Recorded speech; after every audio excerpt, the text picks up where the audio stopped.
Hineben Sports 84. If you read the title, you know what today's video is about. What does Errol Spence and Gennady Golovkin have in common? It wasn't long ago that Golovkin was coming under stern criticism in his choice of opposition. He was labeled to be fighting bums, a half job.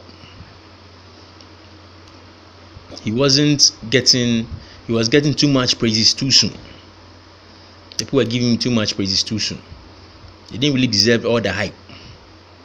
There was a lot going against him, and I was one of those people who were making those assessments.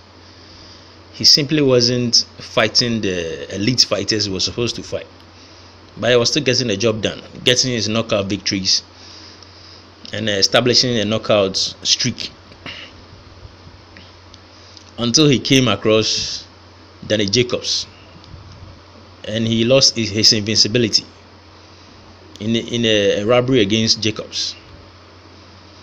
But now fast forward to present day, we have Errol Spence, and the irony of this whole issue is that the same people who were labeling Gennady Golovkin as hype jobs are the same people who are now clamoring that Errol Spence is the best in the welterweight division, when he hasn't accomplished nothing.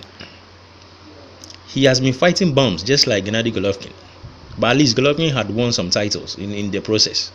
Spence hasn't gotten a title under his name yet, but yet he's giving the same praises Golovkin was having before by the same people who were claiming Gennady Golovkin was a bum, fighting bums, and being a hype job. And it's the same thing they are making Errol Spence out to be, because you are giving this guy too much praises too soon. He has accomplished nothing of note. When you talk about Errol Spence, they keep bringing up knocking out Bandu.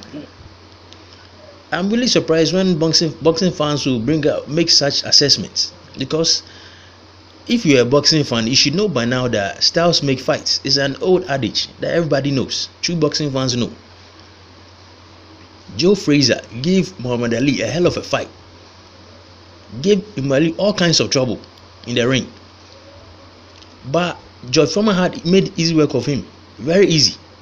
He was no match for him. And yet Ali also beat Foreman. So if you're a follower of boxing for some time, you should know that styles make fights. You shouldn't be told. Errol Spence is getting too much praises too soon. Talking about he's going to knock out Kell Brook, he's going to be easy work, he's going to be the king of the division, he's going to be this, he's going to be that, and he has done nothing to prove. He has no body of work to prove this assessment. And what is the irony of the whole issue is that it's the same people who were bringing down Golovkin for being a bum fighter, a hype job. He hasn't done nothing, but at least he won world titles in the process. When he was being a hype job, he was winning titles in the process. Errol Spence is yet to win a title, and yet these same people are giving Errol Spence the same level of praise when he has accomplished nothing, just because people are claiming he's this, he's that. So automatically he's going to just tell into everybody in the welterweight division. He's going to knock out Keith-Thurman, he's going to knock out Kell Brook.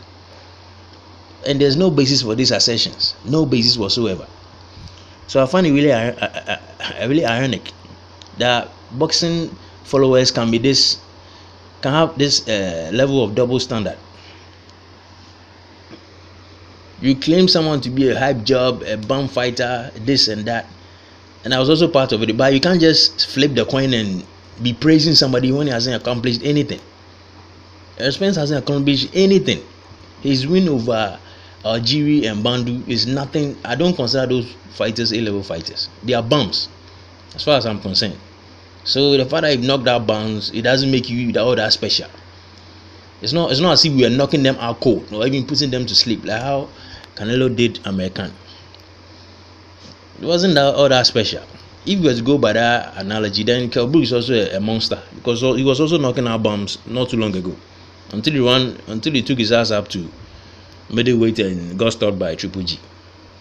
So all this hula baloo about Errol Spence needs to stop. It's just too much. Anytime his name comes up on a YouTube, you see fanboys all over the page clamoring, he's going to knock this guy out, he's going to do this to this guy, he's going to... Oh my goodness. You are the same people who were saying Golovkin was a hype job. The same people were claiming that Golovkin was a hype job. He was getting too much praises too soon. It was this, it was that. And you are doing the exact same thing for Errol Spence. So I really see this as a double standards. At least you have to give Kell Brook some sort of credit, because if you are to compare their resume, you can't tell me Errol Spence has a better resume than Kell Brook. There's nobody on Errol Spence's resume who is better than Sean Porter. Nobody. And yet you are giving this guy all kinds of praises, like he's some invincible fighter. He's this beast that you've never seen before.